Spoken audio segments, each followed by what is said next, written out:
रानी जेठानी कभी बहनें नहीं हो सकती है, लेकिन क्या हो जब बहनें ही देवरानी जेठानी बन जाए। रीना और शीना के घर उन्हें लड़के वाले देखने आते हैं।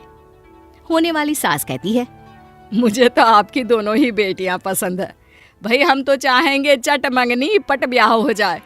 पैसे की कमी है नहीं हम लोगों के पास, तो जैसा करेंगे आप लोग हम खुशी खुशी स्वीकार लेंगे। अच्छा, इजाजत दीजिए। ससुराल वालों के जाने के बाद शीना कहती है, ये क्या बात हुई? क्या एक के साथ एक फ्री का ऑफर चल रहा है? अरे तो लड़का अच्छा ही है ना, फिर शादी भी तो करनी है तो यहीं कर ले। अरे मजे आएंगे, दोनों बहनें साथ साथ रहेंगे। हाँ हाँ, लड़के तो दोनों ही अच्छे हैं, कमा खा रहे हैं, माँ भी सीधी है, पैसे वाले भी है। और क्या, इसी शहर में मेरी दोनों बेटियां रहेंगी तो अच्छा होगा। कम से कम हम लोगों के लिए आ तो जाएंगे जब बुलाएं तब। ठीक है पापा, जैसा आपको सही लगे, मैं शादी करने के लिए तैयार हूँ। रीना और शीना की शादी राम और श्याम के साथ हो जाती है। फिर शादी के बाद देखो बहनें हो, बहने की तरह ही रहना, देवरानी जेठानी मत बनना। मैं घर में कोई लड़ाई झगड़ा नहीं चाहती हूँ। शीना, जो बोलने में थोड़ी तेज थी, वो सास से कहती है, हम दोनों बहनें में कभी लड़ाई हुई भी नहीं है, और हाँ, कोशिश भी ना करना सास बनकर लड़ाई करवाने की। बहुत बुढ़ियाओं को देखा है मैंने, कोई काम होता नहीं तो बस बहुओं को लड़वाती रहती है। सास, जो खुद 4 हाथ आगे थी, अरे पंगा ना ले छोटी बहू, कायदे की बात समझा रही थी। फालतू की सोच रखकर ससुराल में नहीं रह पाओगी। शीना, माँ जी ठीक बोल रही है ना, वो बड़ी हैं, जो बोल रही हैं समझ लो, बस बहस क्यों। शीना को गुस्सा आ जाता है। कल तक माँ बाप के आगे जो बहन समझाती थी वो तो समझ में आ जाता था, तब तो रीना उसे बड़ी बहन लगती थी, लेकिन सास के आगे समझाना शीना को गवारा न था। बस दीदी, आप ज्यादा इनकी साइड ना ले, पता है ना सास किसी की सगी नहीं होती, कल को हम बहनों का रिश्ता खराब कर देंगी ये। रीना को शीना पर गुस्सा आ जाता है और वो उसे डांट कर अंदर भेज देती है।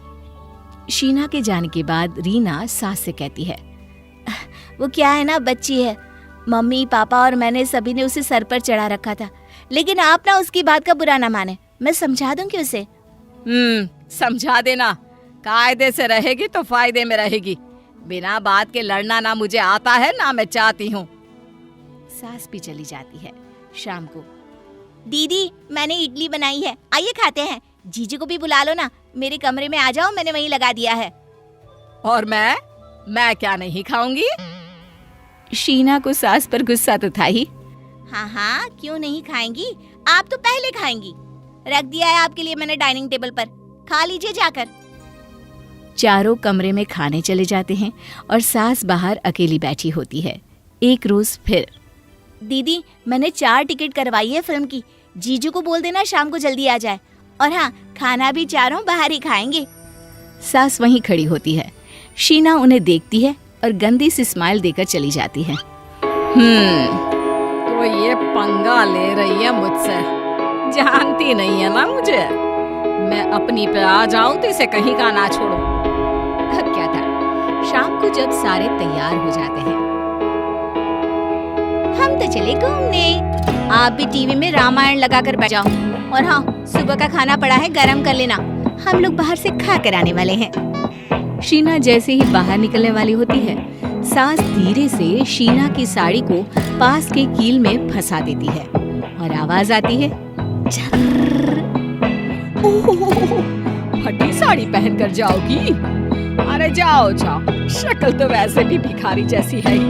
फटे कपड़े देखेंगे तो लोग जमकर पैसा देंगे। शीना को सास पर गुस्सा आ जाता है। वो जवाब देने ही वाली होती है कि अरे मुझसे बहस करने से अच्छा है कि जाकर साड़ी बदल लो, कहीं फिल्म ना छूट जाए। अरे शीना जल्दी करो ना।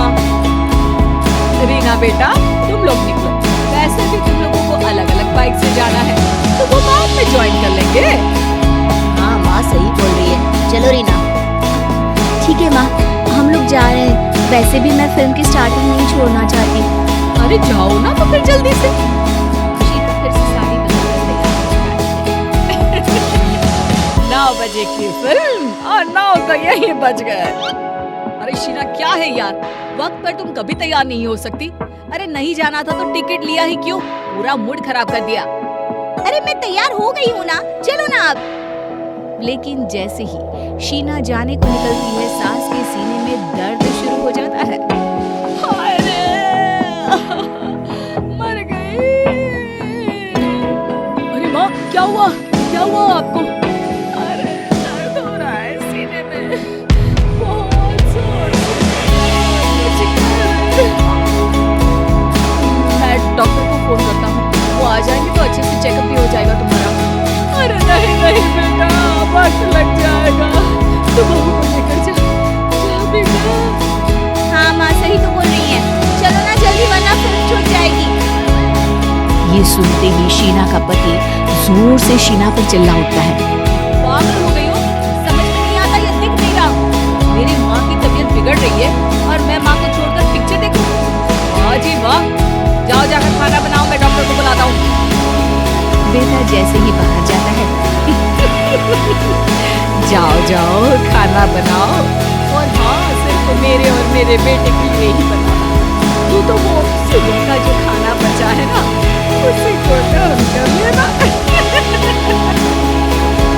शीना समझ जाती है कि ये सारी सास की चाल है।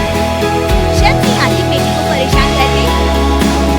परेशान कर रही, अरे मैं तो आराम ही करवा रही हूँ। सारा दिन दफ्तर में थक गया था तो रात को आराम करेगा। और रुक जरा, अपनी बड़ी बहू को बोल दूं कि खाना खा कर ही आए। वो क्या है ना, बहुत नेक है मेरी बड़ी बहू, उसी ने तो मुझे तुम्हारा असली रूप दिखाया, वरना मुझे तो तुम बड़ी अच्छी लगती थी।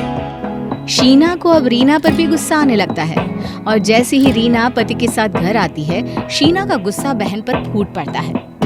शर्म आनी चाहिए थी दीदी जीजू आप लोगों को। अरे जब हम नहीं आए तो आप भी तो वापस आ जाते। अरे लेकिन पैसे बर्बाद हो जाते, उसका क्या? तूने ही तो किया था ना सारा अरेंजमेंट। शीना को समझ में नहीं आता कि वो सबके सामने क्या बोली जा रही है। वो तो मैं इस बुढ़िया को सबक सिखाने के लिए कर रही थी, लेकिन ये तो झूठी गेम खेल गई मेरे साथ। रीना शीना को एक थप्पड़ लगा देती है। शीना, ऐसी भाषा बोलकर तुम मम्मी पापा का अपमान कर रही हो, और कोई सास से ऐसे बात करता है क्या? मुझे नहीं पता था शीना कि तुम इतनी गंदी हो। सभी शीना से नाराज होकर चले जाते हैं। रह जाती है तो सिर्फ सास और शीना। देख शीना, रो मत, मैंने तो उस दिन सिर्फ यही कहा था कि बहन बनकर रहना, उस पर तूने मेरी कितनी बेइज्जती की थी। सास सास